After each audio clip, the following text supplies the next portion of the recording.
Morning. Welcome to Evolution, the 3rd of August, 2026. In ongoing, what the hell is going on here of Trumplandia 2.0.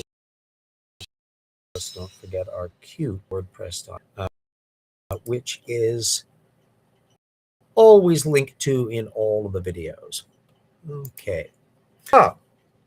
We're teeny tiny late this episode, which we have occasionally, but this time it's been just excitingly busy weekend because we've had severe fires here in Spokane, inside the city, which is like the first time this has ever happened in my entire life. Hi, Lisa.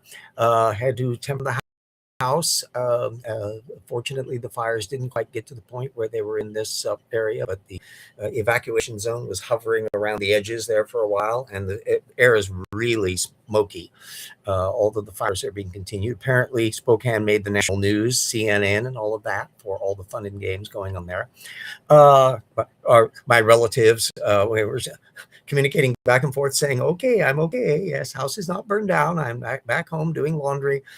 We are in a calm situation there. So anyway, it's been, Saturday was an interesting thing, especially to figure out what all I needed to pack out of the house in an incredible and what to salvage in what is practically a museum of decades of things that I've acquired over the years. So anyway, besides all of that, let's proceed. We are, of course, proceeding with a bomb, and his venerable and known today creationism books. It's hard to kind of figure how prompt was back in the day. He was still running amok, and he was the debater of choice to launch against critics of creationism, and in his mind, he never lost a debate. Then again, Kent Hovind thinks he never loses a debate either, so la-di-da. Anyway, this one's kind of a monoculture episode because we've got one source to launch onto, and I'm glad that I was able to find it. It's the venerable Seventh-day Adventist flood geology inventor, George McCready Price. And this was a book from 1926 that Gish lopped on in this little footnote of, creationists have presented their evidence, were critical of the geologic column, blah, blah, blah. At any rate, this one was funky to see because if you think Dwayne Gish sounds kind of old-fashioned and funny. Just tackle George McCready Price from 1926. Price is an intriguing character because he circulates in a lot of creationism episode and a lot of catastrophism. Velikovsky was drawing off of him, for those of you who are familiar with that little niche of waftling around the solar system and all that. That was a big thing back in the 50s through 70s, and you still find a few stray Velikovskians to this day. Kind of an intriguing little sidebar. But anyway, Price's book, which is available full text for download, so if you feel like adding it to your collection, why, I don't know, but nonetheless you can, at archive.org. It was started out, according to its own description, as a 1906 pamphlet. And then he revised it in 1913, and then again for this new, what he calls a textbook edition from 1926. And I can tell you, no. By no stretch of the imagination can this be regarded as textbook level. And what kind of surprised me was how much of it was just a few minor points. He's going on about overthrusts, where I'll explain that in a little bit. And of course, it's got the usual bit about living fossils and the survival of animals and whether or not extinction was taking place. And only at the way end is there a kind of dangling, but this is really the flood. But he doesn't really lay up a detailed modeling of all of this stuff. And so there's a couple examples that stuck out at me that I'm able to get some side material that we can do for follow-up to get kind of a little context on a lot of this stuff. The well, a minor little blip, and that's the reason why the Price book is going to be cited in The New Rocks Were There Volume 2, is because there's an infamous dinosaur petroglyph, the Supai one, which is supposedly a hadrosaur on its hind feet that some Indian supposedly painted. It's a perfectly legitimate pictograph, but there's no reason to think it's a dinosaur. And it turns out that Price is one of those hyping this up back in 1926. Its major interest comes along from Taylor's bunch way down in the 1980s and has continued to surface in the creationist literature. We're going to be having a whole section on all of this stuff in the new book. But that I thought was a justification for slipping it in. The stuff is probably irrelevant. I would see any reason why anybody would be able to make a big deal out of any Price today. Although it's kind of necessary for any Adventist to sort of defend him, because that's knee deep. Ellen Adventism got turned into the roots of young Earth creationism because of Price's activity on his new geology. Anyhow,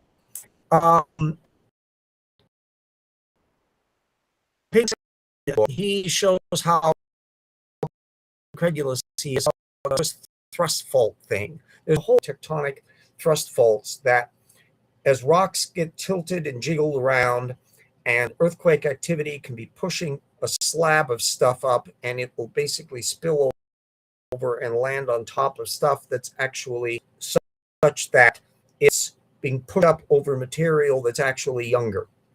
And so things can be all jiggery-pokery out of sequence. That doesn't happen all that often, but it invariably connects up to a lot of activity. And this one particular item, there's Psalms 117, that I hadn't found anything about. It's one of these kind of little minor chestnuts in the field. Crowsnest Mountain, some late Devonian sedimentary rock that's pushed up over Cretaceous rocks. And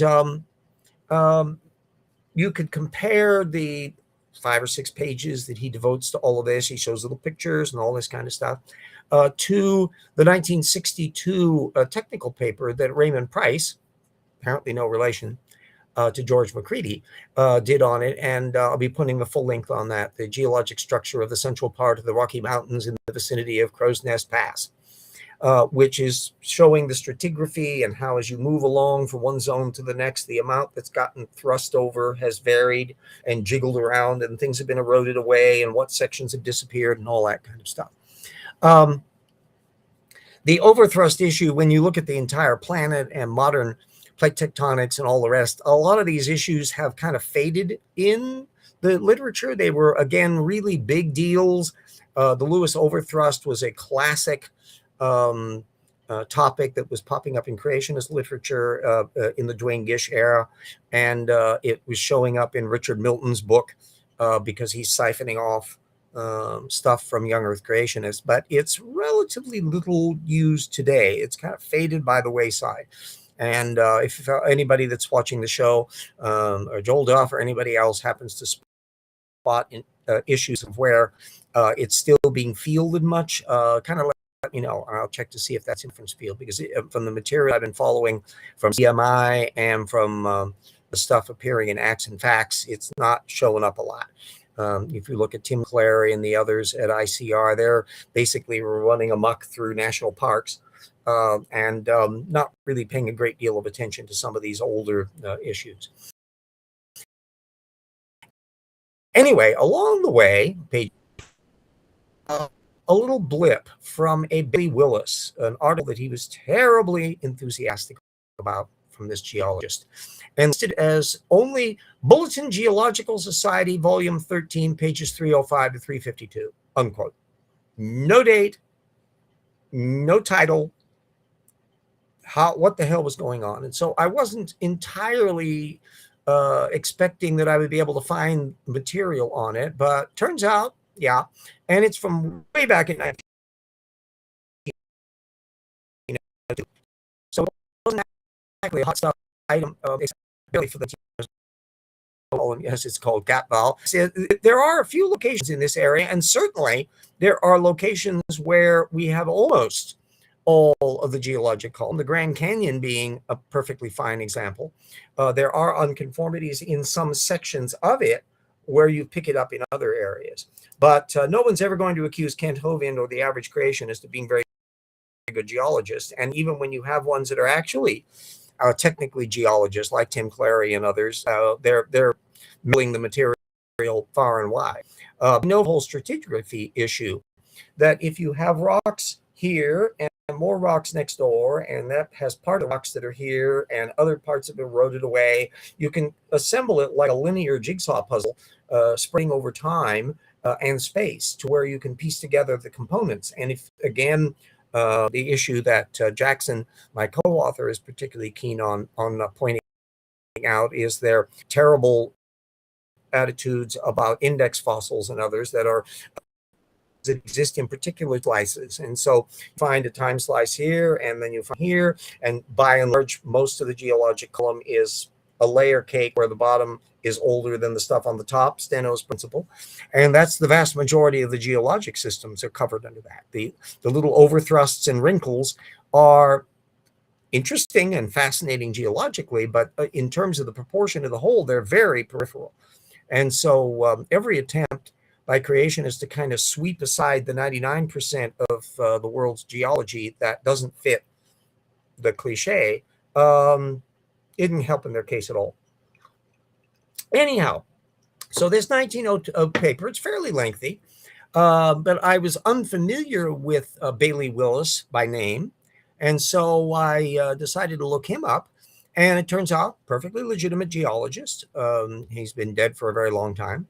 He's the reason why Mount Rainier is a monument, and perfectly satisfactory geologist. But coming from a particular frame, it turns out he is definitely somebody who, at least in the 1920s and 30s, was very much opposed, one of the premier stars of people who didn't like continental drift idea. And remember, we're not talking about modern plate tectonics. We're talking about Alfred Wegener's original concept, which was having continents kind of plowing along on top of oceans in a way that was very hard to account for physically. It's revealing that Willis and others, when they're countering, they were delivering what was considered at the time the coup de grace for continental drift in the early 1930s.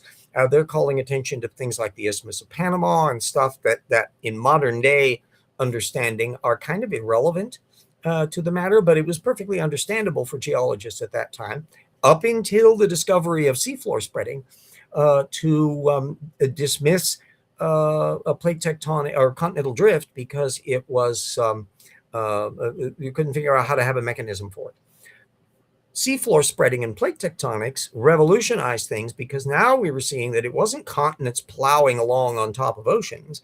It's these vast plates that include oceanic crust that are boiling up and subducting over one another, and the stuff on the surface is getting carried along on the plates.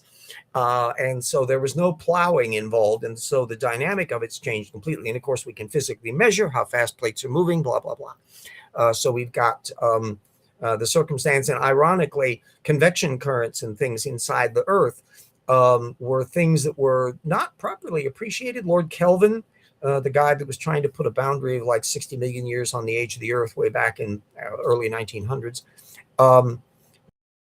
was or mid 19th century,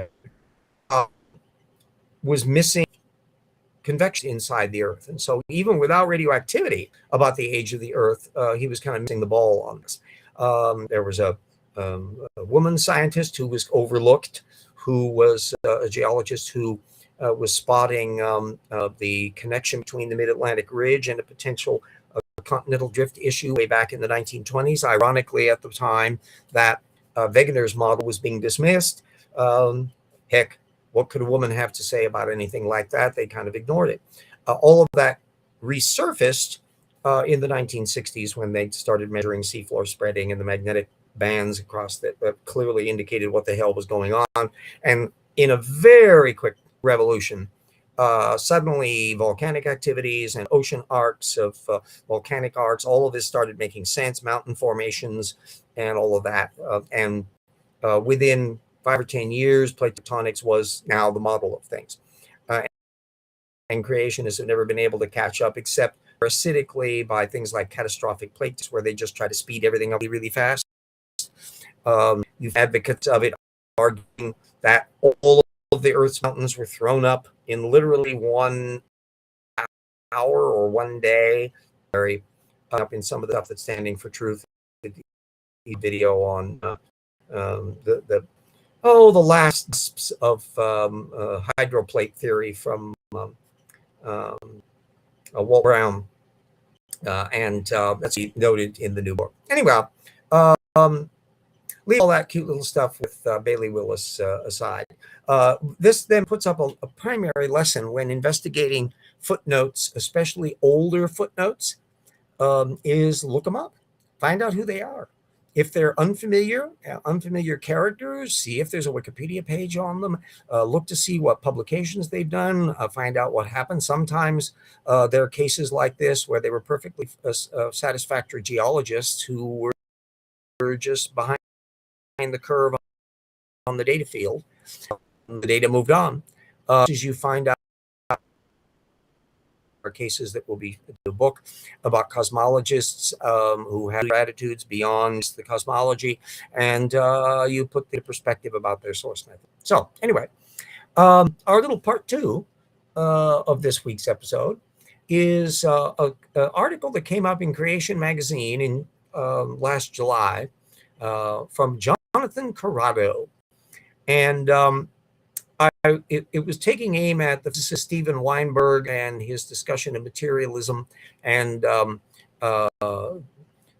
Corrado is cheekily drawing on some ID punditry to dispose of Steven Weinberg. You would get criticisms from Philip Johnson and others on this, but this particular stuff related to Michael Egnor.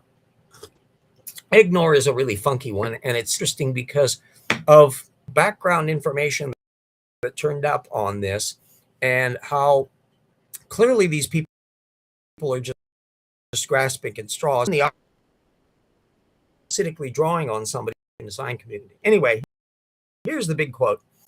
Empirical studies show results consistent with the above philosophics. For example, pioneer scientists in the field conducted over 1,100 brain surgeries in which he stimulated areas of the brain while patients were awake and noted their responses. He testified that the reception to stimulate their will also did not cause them to draw conclusions, make decisions, or even think abstract thoughts about say, mathematics. Such experiments suggest that it is the immaterial self which is ultimately responsible. A Science and Culture post from 24, Corrado was riffing off of recent material, was channeling Egnor's stuff. And then the other reference was that it was, more directly on this one. Egnor, by the way, has a chapter of his book that he wrote some years back on it at scienceandculture.com from 2021. I'll be putting a link up to that little excerpt.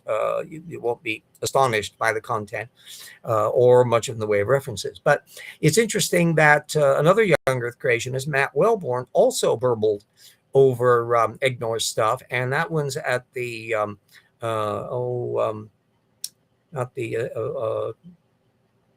it's an Association of Mid-America, I think, it's creationscience.org thing, on a thing on neuroscience and dualism. When you're born in 1891 and died in 76, 50 years old, you think neuroscience might have advanced a little in the days since VCRs and gas-guzzling cars? So the fascinating bit in Egnor bringing up this issue is that he was thinking that modern neuroscience was reflected in a scientist who had been dead for 50 years. And it turns out that Egnor has been playing this kind of shell game for quite a while. There's a post from Stephen Novella in 2008, which was describing Egnor playing this Cartesian dualism, David Chalmers on problem. No such thing as an immaterial self, just as Phineas Gage. Yes, I would agree. That there are two things, and I discuss a lot of this in the human evolution chapter in the old tip work. So you can look up that material where I'm going into stuff like, yikes. The bit about our free will issue and the work of Lebet and others on priming issues that's going on pre-settlements and material, which is still ongoing discussions that have been raging out to this very day. But the neat thing is you got two variables that to me count against an incorporeal spirit. One is, how do we forget stuff? How can our memory be pliable? Isn't our identity inextricably linked with what we remember ourselves to be? And we know that memories are pliable and we can lose them or they reprogram. And all of this is going on in our little meat computer. But would be an odd thing if we were an experiencing entity where memory is a feature of this incorporeal, indestructible, immortal soul rather than a chemical, biological process going on in our meat computer. That's item one, number one. And even more salient is, how can we be unconscious, which we are again and again and again every single night during sleep. I can envisage the idea that our incorporeal spirit can disconnect itself from the inputs from the physical senses. Okay, but why is it unconscious? Can it sit in the void of Platonic idoi, speculating upon God's nature, while we're waiting for the circuit system to kick back in after the sleep cycle is done? Where are we during sleep? Well, we're shut off during sleep. That's what it is. And that only makes sense to me from the point of view of a no incorporeal spirit. That's the thing. Clearly, Egnor and others aren't thinking in that way. It's intriguing. Is the false assumption that's underlying Penfield's discussion, and for that matter, the whole issues of Egnor. And that is that, why does he assume that discrete little blobs of the brain that you could stimulate with very particular zip, the processes of a single section of the brain, connecting brain. So the experiment that he was doing 50 years ago wasn't invalid, but it was irrelevant. And so there's that very bit mathematical issue. There's a 2024 review at a website, which side of the brain is math done on, that will discuss a lot of these issues and about multiple sides of the systems in the brain are involved in that mathematical reasoning and in most other higher sets. So the idea that simply trying to find what would be the equivalent, I guess, of thought atoms in the brain is going at it the wrong way. And so much of what we know about magnetic resonance imaging and figuring out what brain systems are interconnecting for what long dates after 1976. So in principle, Penfield, regardless of his qualifications back 50 years ago, is in principle obsolete and irrelevant. It's like appealing to somebody from pre-plate tectonics era to discuss the issues of why there are no shield volcanoes in Idaho. They're not going to be able to give an answer to that because they're not thinking in terms of how plate systems work and subduction zones and splitting of the dynamics of stalled plates and all of that. They're not equipped to deal with it.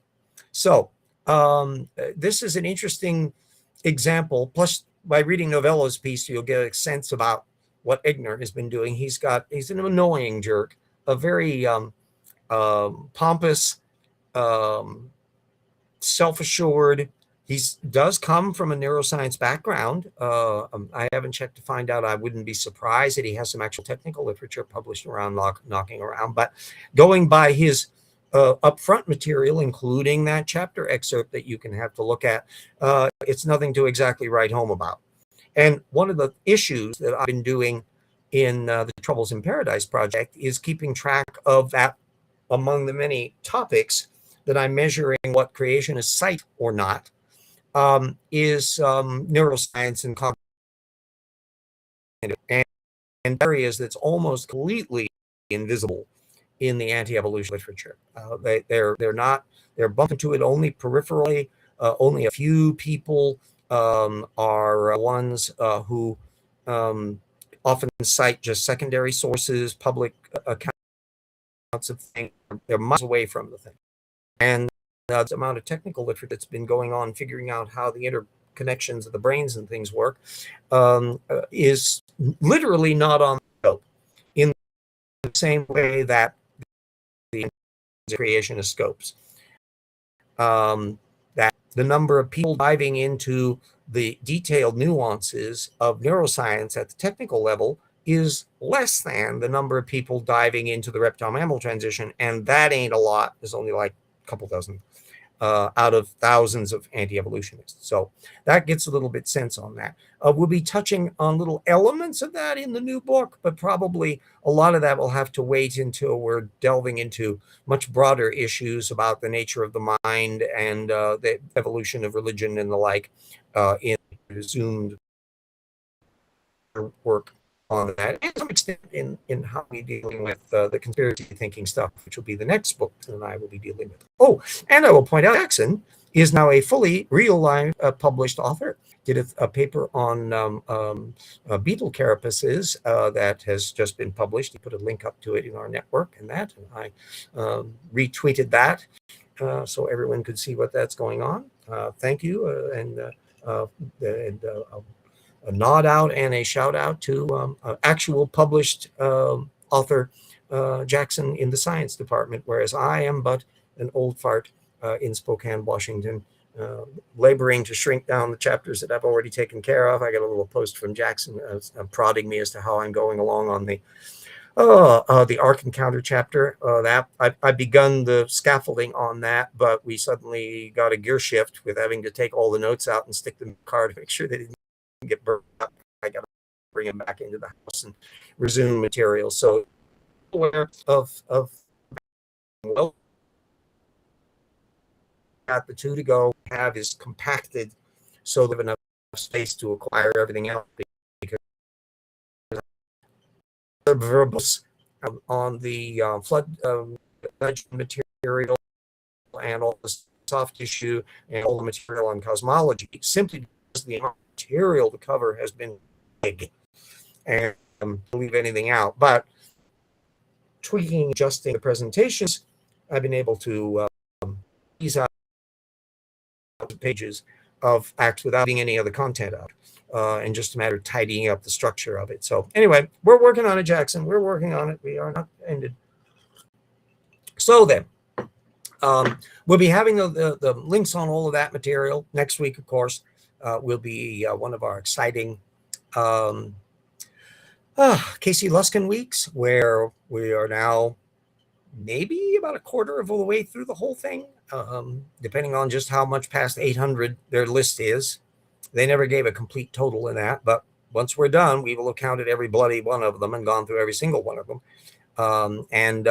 It'll be I haven't looked to see, but it'll be kind of fun once we exhaust all the ALU column, which is most of their papers, whether they suddenly jump up to some kind of newer material at the tops of each of the other categories, or have we already encountered most all of the new material in the discussion so far? I don't know. So that's part of our wonderful adventure that's going on here. Anyway, let me first put up a thank you note for our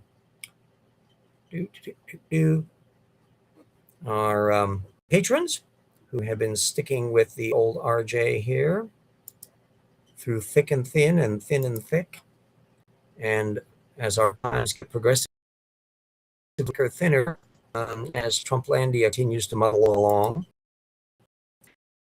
our colleague, friends, legacy, so that you got bear in mind if economic conditions continue to get catch to make sure that you have money to be able to spare for these things, and that you are not crimping your own direct personal family activities just to help out here. At any rate, thanks. So stop sharing that little puppy, and we continue to going news, latest funky things in Trumplandia. Come on, I got something annoying when my mouse flips over and I'm getting an idiot window sliding in from the side of the screen and all that. There are things that happen in the world of laptops that are slightly different than working on my screen place to play around with. Sorry about that.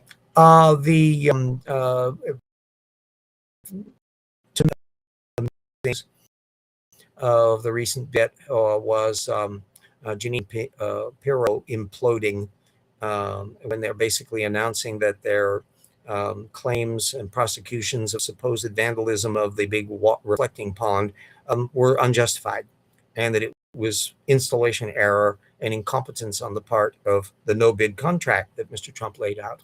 How much, whether or not this will result in Trump jettisoning her as not sufficiently sycophantic, we'll see. And then there's also apparently a new wrinkle where Trump was talking with Putin, who apparently has been talking him out of letting the the Ukrainians get the Patriot missile subcontract so that they can make them on their own.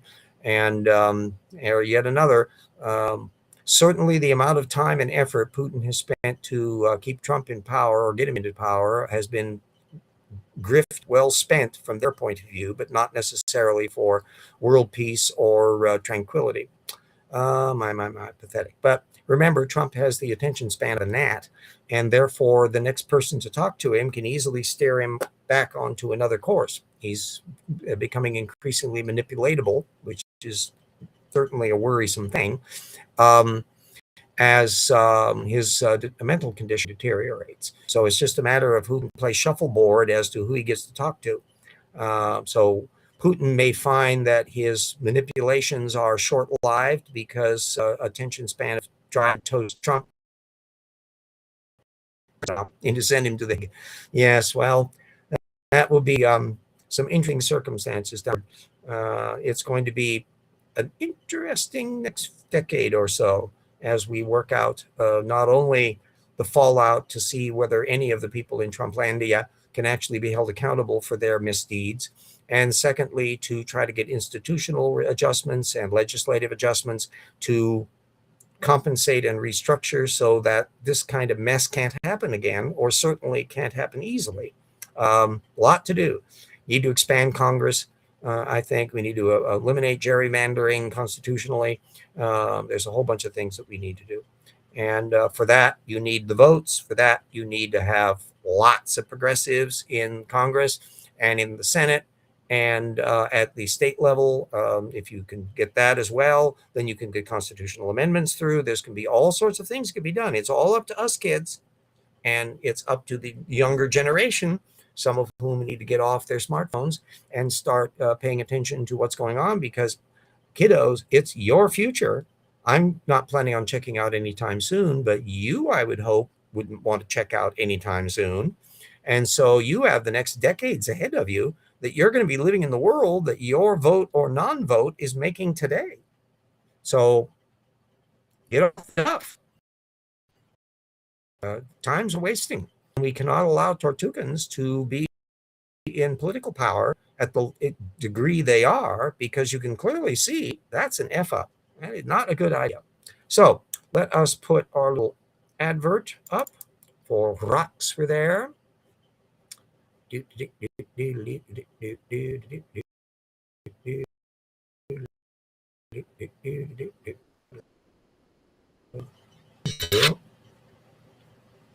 up to speed and then get over there and get my screen share.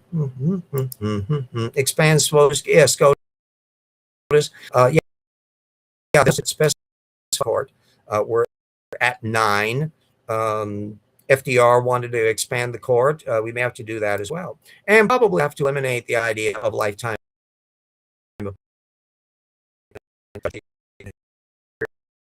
dribble coming out of their mouth from old age.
It was days of Jackson got the first rocks were there out of the way, and here we are 6 long years later, and here we are halfway through Trump 2.0, and what an exciting time we have. So certainly this is important civics. I would prefer if things were not so tumultuous. But on the other hand, you've got the historic lesson that we get lethargic, we get stuck in our ways, we get unmindful of the dangers of things when things work too well for too long of a period. Remember, we haven't had a Great Depression in 80 years. And the worst we've had was the Great Recession of 2008. And even that is 18 years old. So that means that anybody that's younger than college age or older literally won't even remember that much, let alone stagflation in the 1970s, let alone the dynamics of the 1950s recessions, let alone the 1930s Great Global Depression and all the fuss and bother about that, let alone tariff policy during the Harrison administration in the 1880s, woo. So if you think that history doesn't matter and your vote doesn't matter, well, if you're not voting, it won't matter.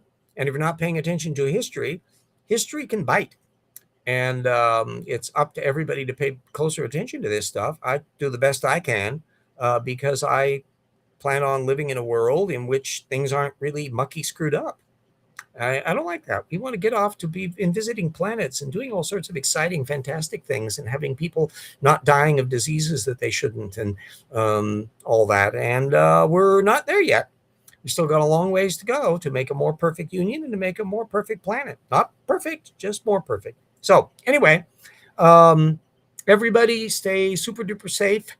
I'm hoping that the fires can continue to be contained here in Spokane so I don't have to go out of the house. Although, as I said, there's a whole bunch of emergency material that I still have left in the car just in case things change. We've had terrible winds in here, and so it was blowing stuff all over the place. The fires have been contained in certain areas, but it meant that there's a hell of a lot of smoke going on, and that suddenly dropped temperatures down. There's been so much smoke in the air that it was a balmy 77 degrees in my den when I woke up this morning. So anyway, so bye then, Lisa, and we will see everybody next week. Stay safe. Watch out for the laser wielding penguins down on the ice wall, and we will have another show next